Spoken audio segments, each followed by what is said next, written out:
Hello and welcome to Chatz and a Pickle, the podcast where I, Alan Ibrahim, and my wonderful, delicious, salty, crunchy co-host Magellan cover non-struck work in the world of pop culture. Welcome, Magellan, to Chatz and a Pickle. Thank you so much for letting me move in to this episode. I just got to put down my record player and my accordion. And my glass cups and my entire bed. Break all the windows. That's the strat. Break all the windows. We're talking moving out tonight, folks. But before we do that, I have to start by asking you actually just like a casual friend question, which is how the hell are you, Magel? You're my best friend. I need to keep up with your life, dude. It's like this is someone's first episode of Chatz and Pickle. They don't know our dynamic. I'm explaining the dynamic. It's so organic. Wow, you really set up Crow there in the improv lingo. How am I? I'm fine. I'm loving the vibes outside in the outside world, the cool breeze. I can wear my jean jacket these days, and I'm not so upset about that. I'm just not loving having a job, you know? I kind of wish we didn't need to do that so much time and we could just do other stuff instead. So that's where I'm at. What about you, my best friend? How are you? Sorry, I just got to turn the page on my script here. I want to know about your life too. Thank you. I agree. Like whenever I go on vacation, it's like, oh no, work sucks. I know. Like, why would I ever go back to work? And then you have to remember that you have to get money to do the fun stuff, and it stinks. Yeah. At least you'll be at my show, this show, Chatz. Yes. Say it. So I will go though. I will go. Alan, I want you to turn the lights on because you're opening the door of something to do a pickle check this week, and the pickle check has a new theme song. Check it out. Pickle in the fridge. I got a pickle in the fridge. I got my wife all over me, but there's a pickle in the fridge. When my wife is at work, I touch the pickle in the fridge. When my wife is at home, I do not touch the pickle in the fridge. Cause there's a pickle in the fridge. I'm gonna crunch you in my teeth. I'm dancing over here, buddy. That was Pickle in the Fridge. Zone. Pickle in the Fridge. TJ Mack, Josh Mack. TJ Mack, of course, character played by Brian Jordan Alvarez, who recently went viral for the other TJ Mack hit song, Sitting. It's the opposite of standing. And even though I was standing last week, I'm sitting this week, just to give you an update on that whole situation. You put me on to Sitting and Brian Jordan Alvarez's other stuff a few weeks ago. I think I knew who he was, but you want to tell us about that and about how we discovered this pickle song before we talk about pickles? Yeah, Brian Jordan Alvarez has been around like the TikTok algorithm for over a year now, and he's done incredible work on YouTube, honestly, with his comedy sketches, his like stand-up work, different characters using Snapchat filters to make his face funny, and he makes a funny character. And every year on the same day, he dances to "Cruel Summer" by Taylor Swift. He does a lot of. His YouTube channel is a cornucopia of content. Really great, and has started working with producer Josh Mack on a bunch of songs, incorporating his different characters. And I think I forget how I found him first. It must have been on like the Twitter X algorithm. But I got something from him recommended to me, and I was like, wow, this is like millennial humor. This is so good. It's the Snapchat filter with the big lips. And then Sitting came out, and I was like, oh, this is a banger. And then Pickle in the Fridge came out, and I was like, oh my God, he's 2 for 2. He just keeps killing it. Yeah. Well, we had this really funny morning last week, I think, where I was wide awake at 6 a.m. listening to Sitting and watching other videos of his, and I was on his YouTube channel and saw that he just has like full-length movies that he's made on there, which I'm extremely curious about, and I was texting that to you like, is this a thing? Is this a Chatz and a Pickle thing? Yeah. And then you sent me a tweet from that later that day. You sent me a tweet from that day that just said like, I got a pickle in the fridge or something like that. Yeah, he teased the song and I was like, wow, he's like, he listens to Pickle, Chatz and a Pickle. He's talking about Chatz and a Pickle. And then that song came out and it's like, oh my God, this is the song of the summer right after the summer ended, unfortunately. I've started to annoy Amanda because I'm singing it so much. And it's like such an earworm. Which one, sitting or Pickle? Pick the Pickle one. Okay, good. Sitting is like, my way in, and then I'm like, okay, but the real good song is the Pickle song. And then we also just put a whiteboard up in like this little nook where our fridge is, and so I wrote on it, I got a pickle in the fridge, and drew an arrow to the fridge, and that felt like a big moment for me. So that all being said, Magellan, do you have a pickle in the fridge? Did you consume or enjoy pickles this week? I should also say roommate of the pod Sam drew a pickle on that, which was a nice little addition. A true artiste. Yeah. I think there is a pickle in the fridge, but it's funny how biographical that song feels like to me, because they're like, Amanda loves pickles, and so they're kind of her pickles. Not that she would be upset if I touched the pickle in the fridge at all. But I love how that song captures this feeling of like, somebody else's snack, but God, I'd love to take a little bite of it. I know I shouldn't though. But I don't feel that draw to the pickles. So there are pickles in the fridge. But I did not partake of the pickles this week. What about you? Yet. Most powerful word in the English language. Yet. Dramatic pickle update. I had a couple pickles today with my lunch. I ate I had some chicken salad, actually, like a chicken Caesar salad. Pickle. Chicken Caesar, and I had like 2 or 3 pickles. And I looked at the side of, the classic, the Klaus and pickle jar that I've shown people before. It expires today. Oh no, your big jar?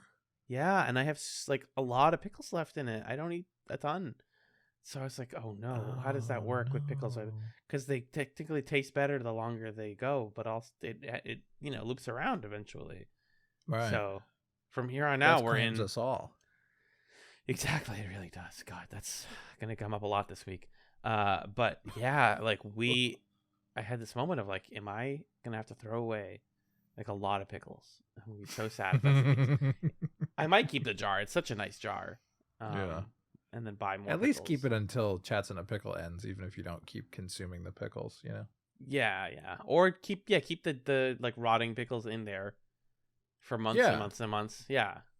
Yeah. Oh, that's what you're saying. Okay, great. That's probably not unhealthy or dangerous for my kitchen and roommate and life. Right? No. Okay, great. Yeah. Perfect.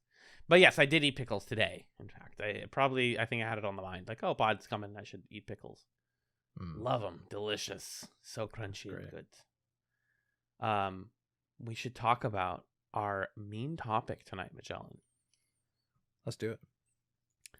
So this is a listener pickle suggested to us by friend of the pod, Ryan Sliwinski from Spit and Polish Presents, as well as Yum Yum 5, which I think is right now called Yum Yum and Beyond, while they do Space Above and Beyond. It's moving out. It is the 2020 puzzle cooperative moving simulation game by Team 17. The Worms people. Actually, they published it. Let's be clear. I got this wrong before.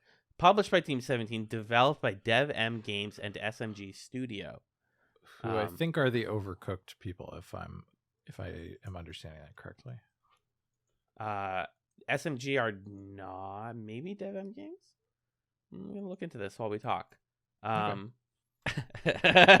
While we talk, I said while we talk. Like, forget. Hold on, watch this. Overcooked developer.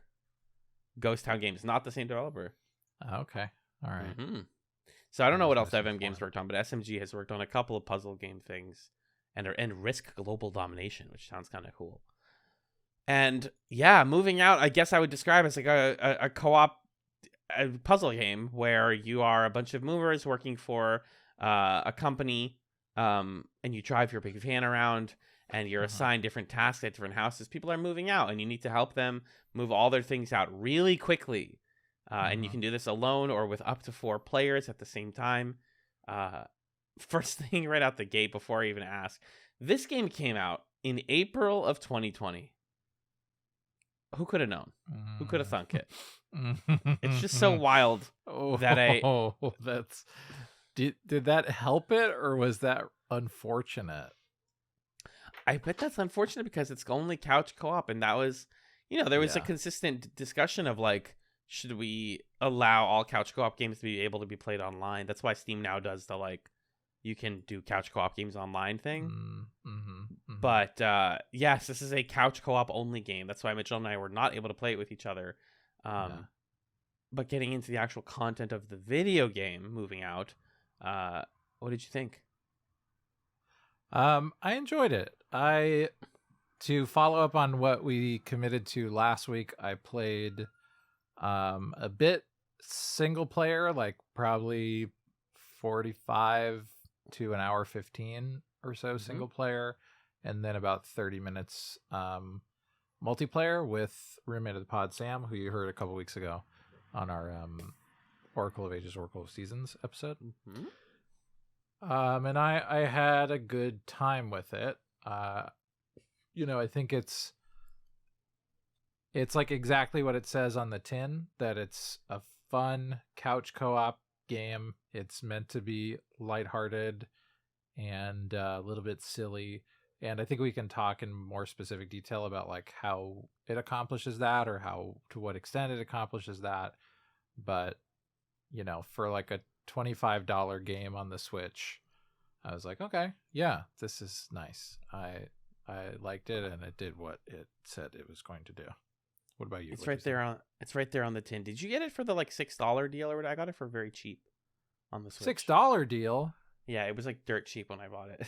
Oops. Damn, I missed that $6 deal. I think it said ending today. I should have given you. I figured I don't know, planned ahead. I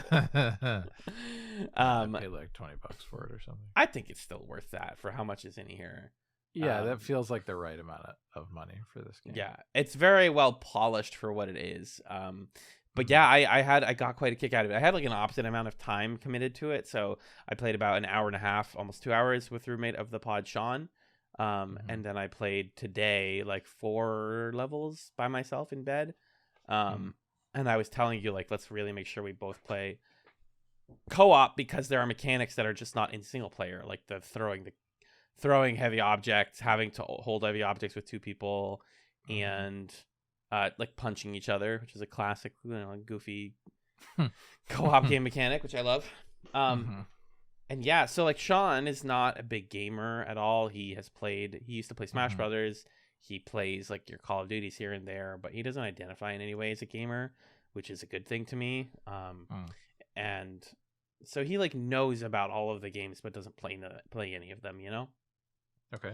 And I showed him this, and he was like, I don't think I've ever used a Switch before. And I was like, oh my God, this is so exciting. Wow. Yep. That's like fantastic. Like you're a PS5 guy. Were you like, check this out? Click! It can switch. I think he knew. He was like, yeah, I'm holding because I gave him the 2 Joy-Cons in the little holder, and I took the Pro Controller because I'm the big man in the house. But we had like a Switch night. That's why I didn't want to just play Moving Out all night. I was like, I need to like take you on a world of magic and adventure right now. I can't just play Moving Out with you. But we did play a lot of it. Playlist of games. It was Moving Out. It was Smash Brothers, and we did not actually play Mario Party, but we talked about wanting to play Mario Party. This ended up being like a 3-hour affair, I think, maybe 2.5 hours. Gotcha. So we're gonna play Mario Party soon. And it was fun. Like this game, that he was a perfect test subject for like how accessible is this game to somebody who doesn't play games and doesn't like know, especially like going from Xbox to Switch. I mean, the first right off the gate, the X A thing, X button and A button are, our A and B button are in opposite places. Right. Always takes people very long to get used to. So we spent a lot of time forgetting how to jump. And it was just fun. I mean, it's very like lighthearted. I think that there's some mechanical complexity here that like reminds me of what it's trying to simulate. Because Sean actually had just moved out, so I thought it was appropriate. He moved out of his parents' house to move here, and so I was like, oh, how does this feel for you having just done this? And the mechanical part for us that really clicked like with how it is in real life was playing Tetris in the truck. Yeah. So the objective of the game is that you're dropped into a map. They show you the whole map and they highlight in like a sort of like sheen of a glow. Like, here are all the items that you need to deliver. There's X number of them. They tell you in the top left, and here's your timers in the top right. And you just have to get them into the truck. They all have to touch the boundaries of the truck before the time runs out. And stay in the boundaries of the truck. Correct. Like when the time runs out, the last item they have to all be in there. Yeah. And so the way that you accomplish that is you can pull things, you can just like stick your hands out and grab them, and you can then be like kind of glued to them and pull them and throw them if they're light. But if they're heavy, you can only drag them. And if they're too heavy, like 2-person heavy, then you need 2 people to push them to grab them. And you can't throw those unless you have 2 people on opposite sides of the same piece of furniture, which means you can then do it. That's how you do it. Got it. It's a little awkward. We took a while to figure it out, but it's the most fun mechanic in the game because it does this sort of like pendulum, like up, back, and forth, and you have to agree when to let go of the button or it won't throw. So it's the co-op like thing is like throwing, because it makes everything so much faster. You can throw a couch across the map with that, like a 2-person couch, which I think is just really charming, and it makes us both go like, all right, and okay, next one, here we go, and then we throw a couch. And you're running around, you're kind of like, your characters are a little floppy, little ragdolly, so you're breaking glass and jumping through windows, and you don't really care. The writing is aware that your characters don't care about property damage. It's very cheeky in that way. Right. Yeah, I to your point about it like representing a real life phenomenon, I also recently moved out of my old apartment, and playing this single player at first was like too evocative of the experience of moving out, because I think moving is probably my least favorite thing in the whole world, because it combines all of the things that I hate the most: lifting things, cleaning things, making many decisions, like getting rid of stuff. All of these things are extremely difficult for me. So I really hated the process of moving out. And I never want to do it again, and I will do it several more times in my life. Of course. And the the truck thing, like you said, hit that for me. It was that, and it was like in single player having to get a bed out of a door. It's like so brutal. There was one point where I was on one level where I had left the bed in the front door because I couldn't quite get the leverage on it I wanted. And then I tried to take this big sectional L-shaped couch, which everybody in this town owns, and they don't understand how hard it is to move. I wish they would stop buying this L-shaped couch. And I was trying to take that out the back door, and that got stuck on a tree in the backyard. And so it was like, okay, which one of these problems do I want to solve right now? Because I almost quit the game at that point, and that was like level 2. Yeah. But I got around it. And then the other thing that was funny to me is it has to do, there's like a mechanical thing also, which is, like you were saying, the objective is get all the highlighted furniture onto the truck. And then when you do that, the game is like, okay, now there are these secondary objectives for the level that you can go back and try. And you may have done some of them in the course of doing the level. These are like weird. They're like strange. Yeah, they're always kind of odd. But what I like about them is it's never something that's hidden necessarily, so you can try to guess what the objectives are, and it kind of puts you into the character of a mover who's like, they didn't say that they wanted me to put this garden gnome in the truck, but like, what if I did? Should I? Are they gonna be upset that I didn't?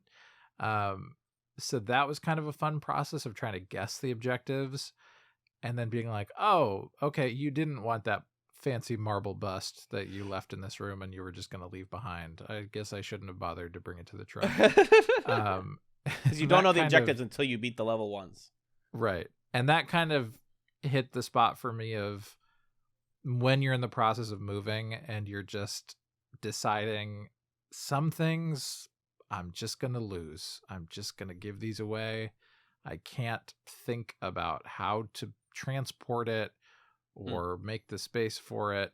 So I was like resonating with that in some of the houses that I would move through. And it's like, wow, that's a nice billiards table, but I can understand why you didn't want me to do anything with that.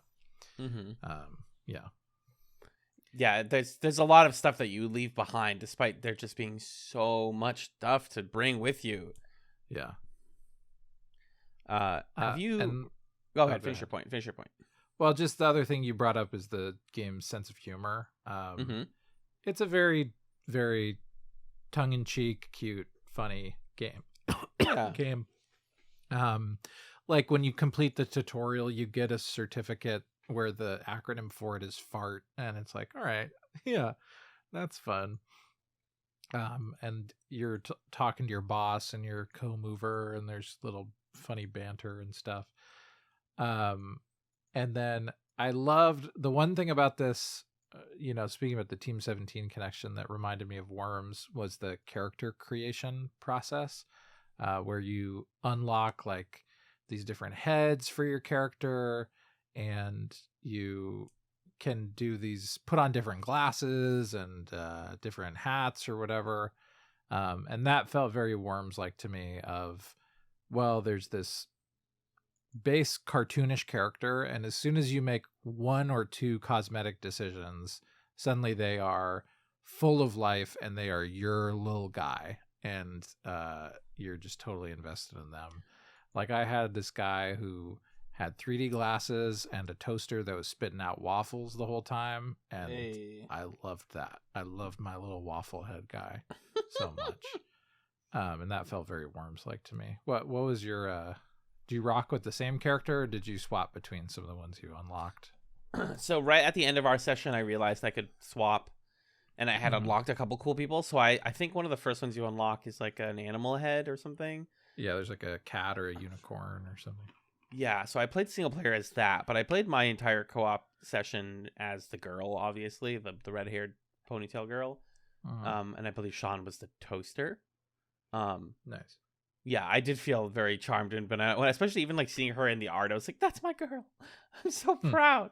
And like we were even trying to like get into it, and we were like voicing our characters in the cutscenes at the end. We did that too. Yeah, it feels like it's asking you to. I mean, this game could definitely be. It's kid friendly. It's like technically violent, but not. And it's cartoon violence, right? It's Looney Tunes. It doesn't have any bad lessons to teach people. It's just like, it's about organizing things and about working with other people. I think the L couch example you gave is so exemplary of like this game at its best, which is the chaos of trying to move an L couch around a thin hallway, because you're like, fuck this. Like the easy direct way to the truck is a thin hallway, and we have this L couch. Can't do that. No, we got to go out the back door, go around the whole house, and both of us we have to walk very slowly for 2 minutes. You just have to accept that this is going to suck. That's why I like that the way the game grades you is you start at gold, and after you lose the threshold to gold, you end up in silver, like as your final reward, and then you go to bronze, and if you fail bronze, you fail the level. That's how they time you. We got bronze on almost everything. I think we got 1 silver, maybe 1 gold though, because we just got really lucky with couch throwing. But getting gold is legitimately quite difficult. It's hard, yeah. It seems like if you want to challenge yourself, it's more fun to do the bonus objectives, because they also give you stuff. Like I think I did one and I got a coin, and they were like, you can start spending these coins on more in the arcade. Yeah. I'm assuming that's just more cosmetics, probably. No, the arcade has like mini games in it. Oh, I like that. So I had like 3 different thoughts on what you were saying. I just want to make sure I hit them all. And I'll talk about the arcade. Sam, when we played, was the ramen cup head guy, which is a fun little design. Right before I came on to record this, I unlocked the one that has like a sunny side up egg for a head, which is amazing. And I think I liked also that in the character creation, you can choose to have your character be in a wheelchair. Doesn't affect gameplay at all. Doesn't affect gameplay. Yeah, that's cool. Mm-hmm. So that's character stuff. There was one other thing I thought, but I forgot it. So the arcade has mini games, and the one that we unlocked was like it sort of has the vibe of like the Super Mario Sunshine levels where they take flood away and you're in like this void with a treacherous path that you need to get across. So they put us in this sort of arcadey, like Tron looking void, and they just give you like a couch at the beginning, and then there's this perilous skinny path, and you have to carry the couch along this path that twists and turns, and you have to get to the end with the couch. And we spent 4 minutes like getting the couch part of the way, and then it was like, oh, I think we can drop it down onto this next part, but then you like miss it, or you turn the couch in such a way where the couch is sitting on the path, but both of you are hanging over the void, so you both have to let go and fall to get back to the start. There was one part where like the couch was dangling and I was dangling on the edge of the couch, and so I needed to wait for Sam to come and save me by bringing the couch back onto the path. So the like little side things and extra objectives in the game I think are very well thought out, and keep it from getting too stale, because it definitely can get pretty samey, I think, if you're just kind of playing level after level and not going for the bonus objectives or the, these little mini games or those kinds of things. Yeah, I thought that too. I was like, I want to go for the 2 hours. That's kind of like a good pickle length. But after an hour and a half, we were like, yeah, it's going to be more of this. It's going to get harder. They have different types of houses. Like, there's a great level a little bit later with the pool. Did you get to the one with the full-size pool? The one where it had all the boxes that you had to throw across it? Yes. Yeah. That's a fun one. And I actually thought, I was like excited by the idea of limitations in that level. Like, are they going to make one player only able to catch things and the other person has to do all the running? And then I just found a door and it was like, no, you guys can both go either way. We're not going to force one of you to be the catcher. But that is a really fun mechanic. Is like they introduce sensitive items. So, they get you used to throwing things and like hucking things out windows. And then they introduce like sensitive, don't break this glass inside boxes, where if you throw it and it touches the ground, then it explodes and respawns. And for those, you can have one person throw it and have just another person be under it. And we kind of like naturally intuited how that worked, where my favorite level we did is to the 2-floor house where you're throwing stuff. All the heavy stuff is all the throwable stuff is on the 2nd floor. And I was at the truck. I was on the bottom floor and Sean's throwing me stuff. And I'm like, I don't know how to catch it. Like this is a top-down game or like isometric. So I can't really tell where it is. And then I realized that there's like a literal cross that tells you when you throw something where it's going to land. And I was like, that's so smart. They probably play tested that and they realized how annoying it is to catch something where you can't see like depth of field or force perspective. So I loved that. And I thought catching stuff and being like, all right, toss it over here. I got it. And then I'm going to throw it in the truck and then we're going to move on. And now let's go do the couch. Like the communication aspect was really fun. It's a fun game to just yell at your partner and be like, can you get that thing? Come on. Toss it over here. Yeah. It's chock full of little moments like that. Yeah. It definitely feels like the levels are designed thinking that you're going to have multiple people in them, because you're describing this and both of those levels I played by myself. So like the pool one where it's a bunch of boxes on one side of the pool, Some of them I just hooked across, but the fragile ones I literally had to run, grab it, run through the whole house, and at the end it shows you the bonus objectives, and one of them is like, don't hold a box for longer than 3 seconds. And I was like, how in the world could you do that? But you get another person to play it with you.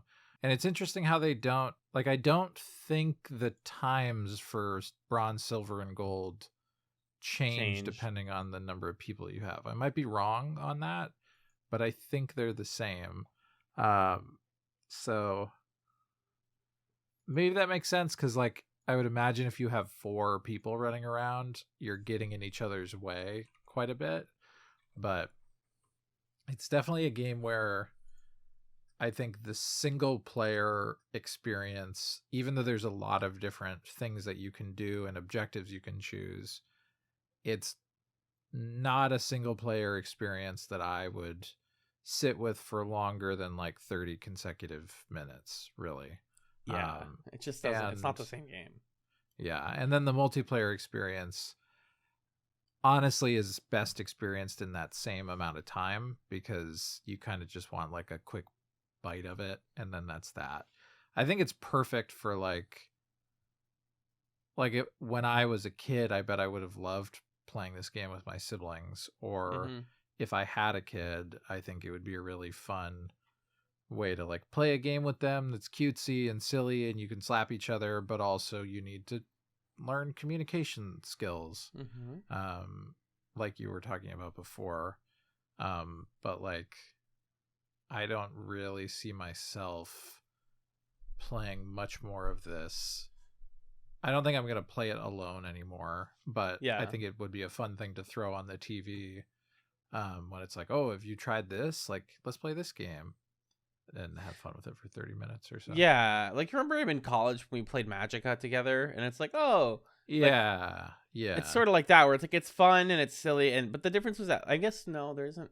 Both these games have a campaign with a beginning, middle, and end, but Magica in times it's like it has a story. It felt like it was about progressing while engaging with the magic system.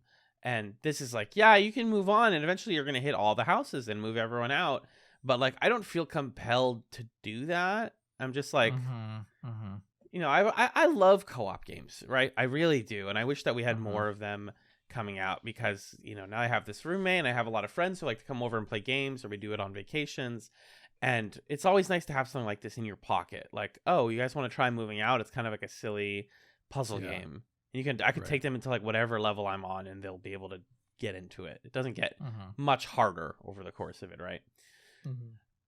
And but like you said, this game just only has so much, and I think that's fine, right? I you know, especially this game's almost refreshing in a time of like 100+ hour RPGs and live service games and MMORPGs, and it's like, yeah, moving out is a game I could play in a weekend with my roomie or a partner, and be like, yeah, that was nice. I'm glad we played that. Or like, oh, there's a DLC.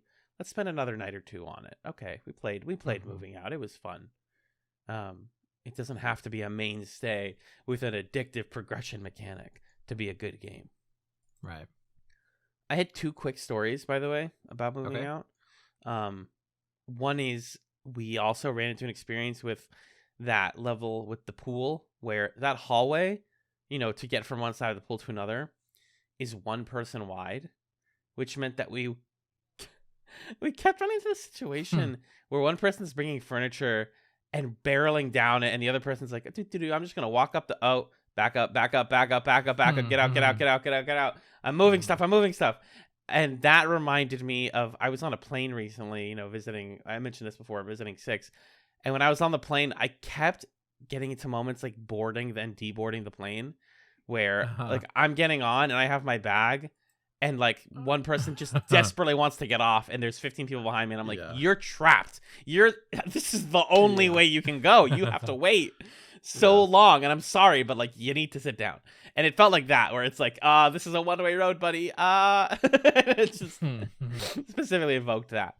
The other was that you were talking about all of like the items that you leave behind in the house, and I don't want to like, you know, English class the video game Moving Out that much, but there is something like kind of beautiful about this game that's just like, it's all stuff. It's all, as Philip K. Dick said, it's all kipple. Are you familiar with the term kipple from Do Android Stream of Electric Sheep? No. So it's a great concept that comes up a lot in Do Android Stream. It just means the clutter of useless junk, specifically the junk that reproduces when your back is turned. So like as you continue to live your life and continue to settle into a space, you're just like, when the fuck did I get all these books? Why do I have this thing? That's kipple. It's just like junk basically that piles up.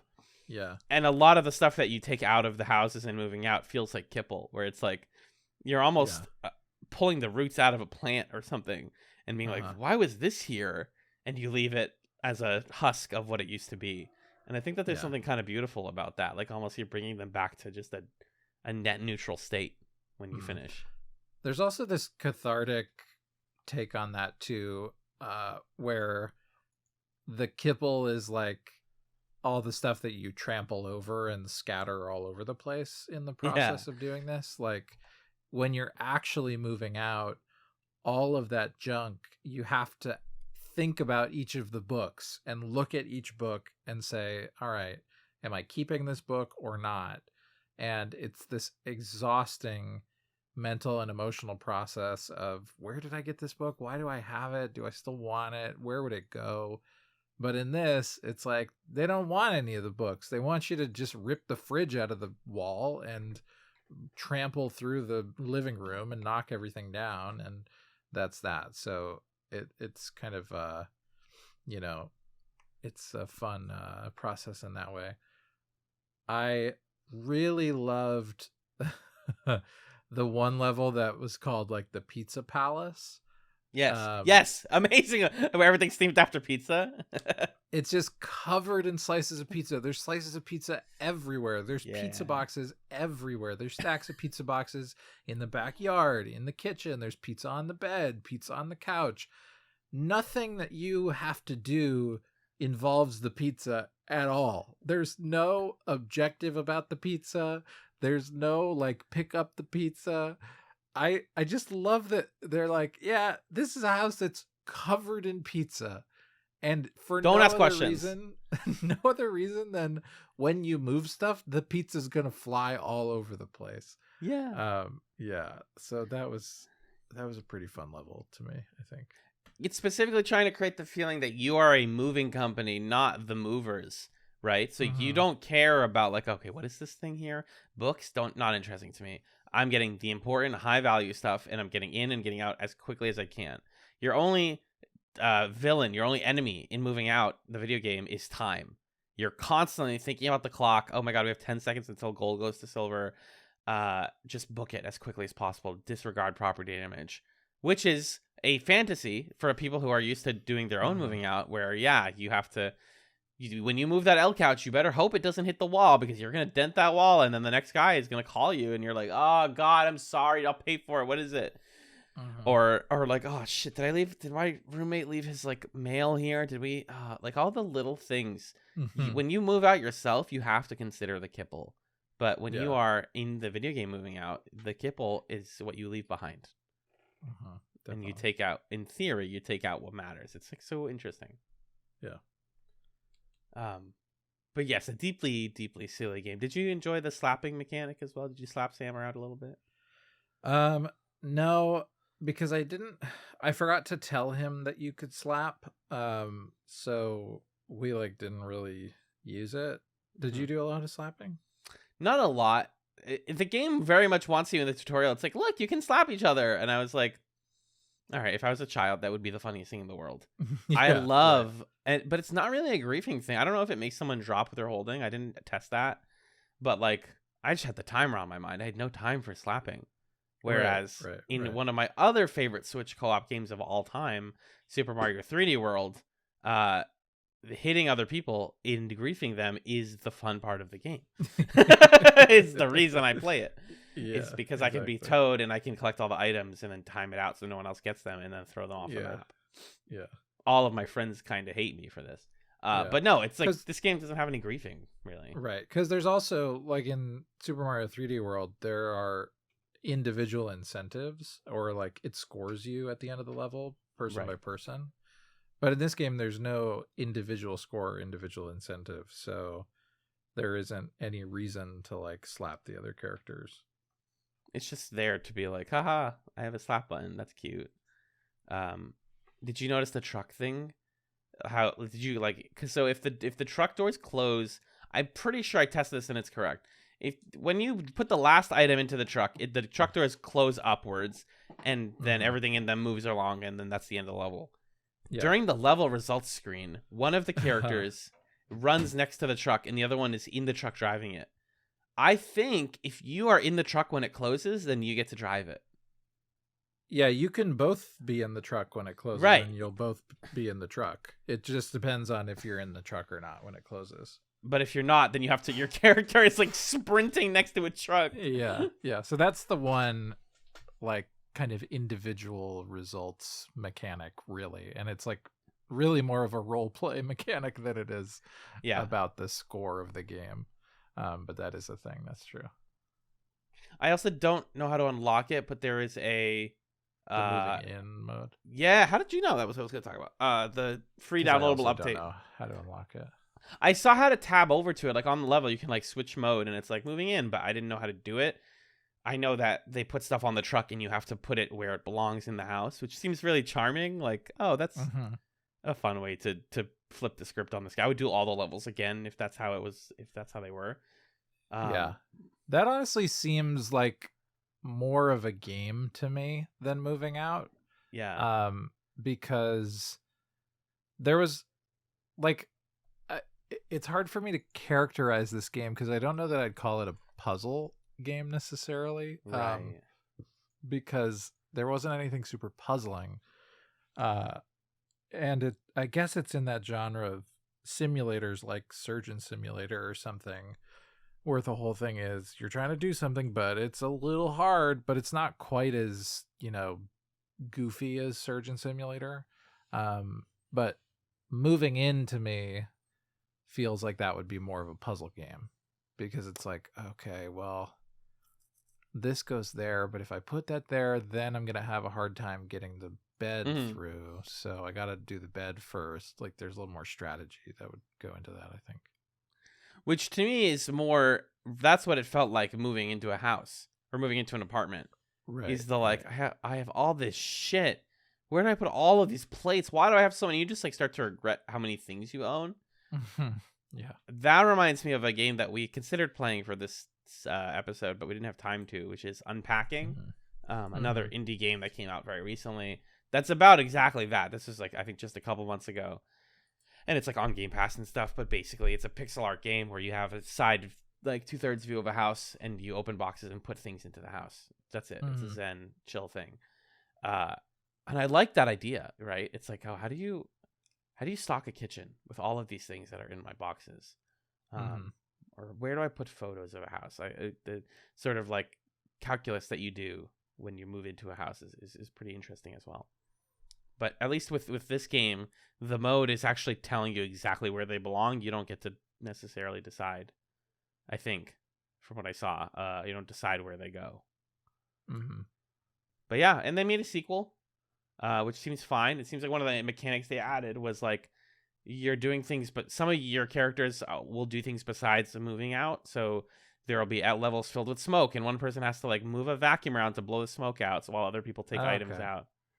Like, oh, this house is on fire. Yeah, that was kind of another thing I was missing, is other ways of interacting with the space to like kind of change the board state, so to speak. There's just not a lot of verbs in moving out. Yeah, right. Pick up, throw, jump, punch. Yeah. That's it. I think that's all your verbs. And move, obviously. Yeah, I don't really have that much else to say about it, other than I thought it was really cute and charming. I like the art style. It reminds me of like you were saying, obviously Overcooked, but the floppiness reminded me of that, like this popularity of these like simulator games, which, it's been talked to death about, but games that remind us that human bodies are weird, and the fact that we can like pick things up and put them down is like kind of a miracle. Like how many neurons go into place together, and how much hard lifting objects is, and Moving Out kind of taps into that, but it's not about how awkward it is. It's more about just, it gives you the tools to do it. It's not like Quap, that game where you're trying to make the runner run sideways. Right. Yeah. I actually tried Surgeon Simulator 2 recently for some. Oh, because it was in VR. That's what it was. It was weird. But neither here nor there. Any final thoughts on Moving Out? I don't think so. It was a fun time. It was, and I had a good time with it. I will probably play it at least one more time, if we're in the mood, and that'll be my time with it. Yeah. What do we do next? Is this the part where I announce the next pickle? Yeah. Fuck. All right, guys, you already know that I didn't think of a pickle before this, so here it is. My pickle for next week is the Edgar Allan Poe special. Specifically, Magellan and I are going to be reading 2 different Edgar Allan Poe short stories in honor of spooky season, and then we will be both reading the same Edgar Allan poem, if you will. So Magellan is going to be reading The Cask of Amontillado. I will be reading The Mask of the Red Death. And collaboratively, we will be reading and discussing The Haunted Palace. So it's going to get very English class here next week on Chatz and a Pickle. But that's my pickle. Let's have fun with it. Read some Poe. Have a great time. Isn't that a good choice? Don't you like that? I think that choice is going to be fun, right?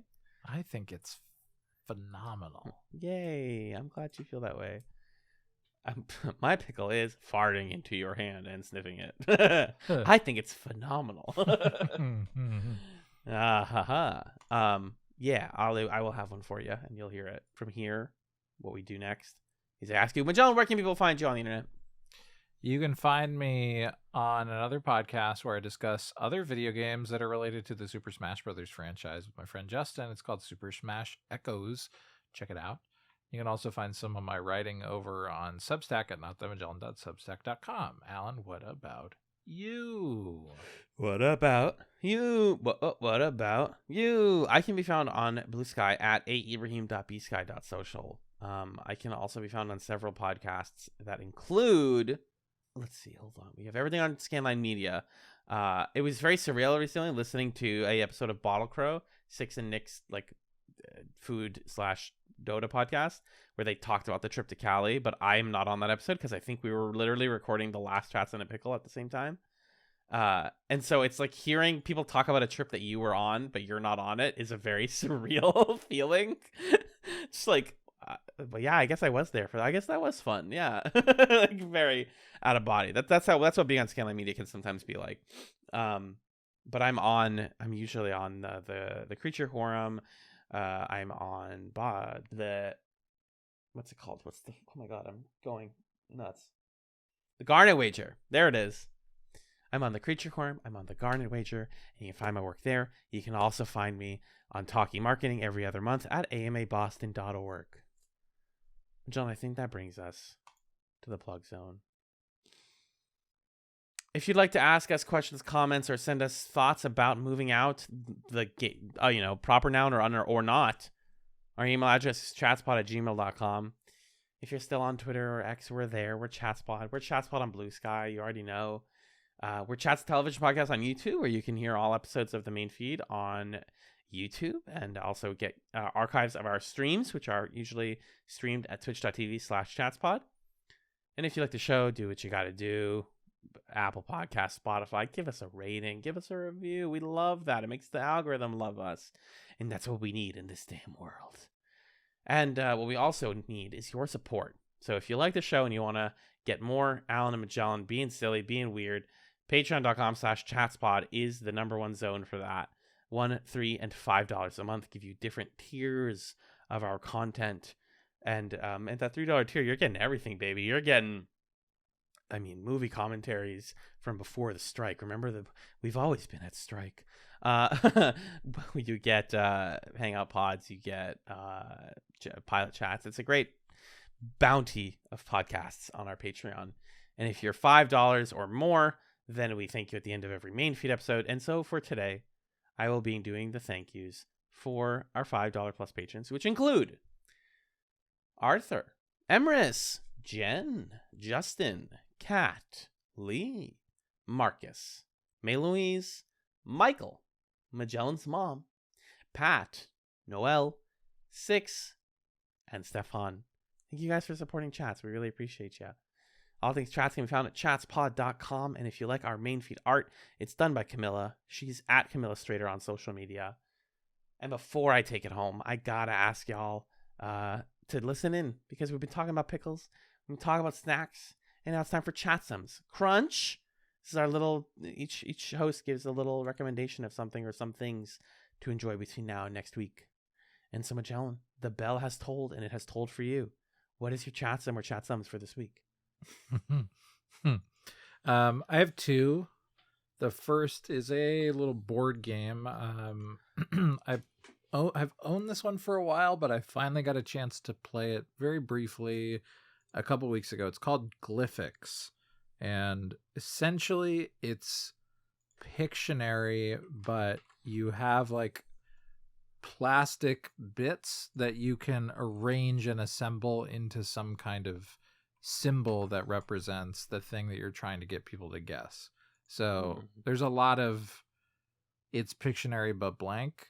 I think it's a good one of those that people like. It's more accessible than it seems like it's going to be.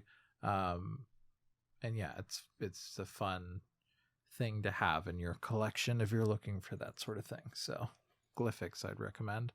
And then the other Chatsum, I've been starting to click on the things that are being advertised to me on all of the Dungeons and Dragons YouTube channels that I've been watching. One of the services that's been advertised that I'm poking around in and that seems kind of cool is called World Anvil. And essentially World Anvil is a site that lets you build a wiki for your like homebrewed setting or world. And the free version gives you, a certain amount of articles, and you can write articles about characters and organizations and places, and you can make them link to each other, and you can put a picture of a map you want to use and put like markers on the map for where certain things are. So if that is intriguing to you to kind of get deep into building a world and I want to use a service that organizes it for me, I'm starting to poke around in that. I haven't paid for any paid version of it, so I'm not necessarily sponsoring or advocating for that right now, but the free version is interesting enough that I'm experimenting with it.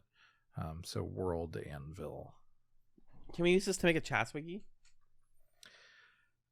Presumably, yeah, we could, if there are like characters and we want to make sure that there's a sort of, interdependencies between those characters or whatever. We could do that. My dream is to someday have a wiki page for the guy who smokes candles. That's a Skip Chats reference for you. Or it might be Freaks and Geeks. I don't get that one. Okay, so I'll tell you off air. I want people to seek it out on their own. It's a really crusty one. I believe it's a cold open on one of the first 2 seasons of Chatz if you're looking for it. Got it. So that's World Anvil and Glyphics, Magellan. Glyphics, the game pieces look like pasta. They do look like pasta. My Chatsum is a fresh, new, exciting YouTube channel that just started about 2 weeks ago. So this is Ren or Raven, Renata Price, formerly of Remap Radio, now independently producing videos on her own. Just put out her first video essay, which is called Why We Can't Stop Mapping Elden Ring. It is a 28-minute, 44-second video. Ren is so freaking cool, dude. She is so, has that sort of like literary style of speaking on the podcast. And I bet you this translates really well to a video essay. And by golly, that 28 minutes flew by. It is about the guides economy, what maps depict in video games, why they depict them, and why Elden Ring having a more detailed map was kind of like distancing it from other FromSoft games, because it doesn't rely on the user to find stuff; it relies on people on the internet to map you things, which is just super interesting. And it's one video, but she has a Patreon, and it's patreon.com/RennerRaven, and I think people should support her on the ground floor before this channel blows up, because she's doing really great things in the game essay space. Hell yeah. That's Ren or Raven. Yeah, that's what we got, folks. Thank you so much for listening. Thank you to Ryan Sliwinski for recommending us Moving Out. We hope you all enjoyed the discussion. Thank you to Magellan for being the toaster man to my pigtail girl. And thank you guys so much for listening to Chats in a Pickle. Peace. Peace. Peace. Peace.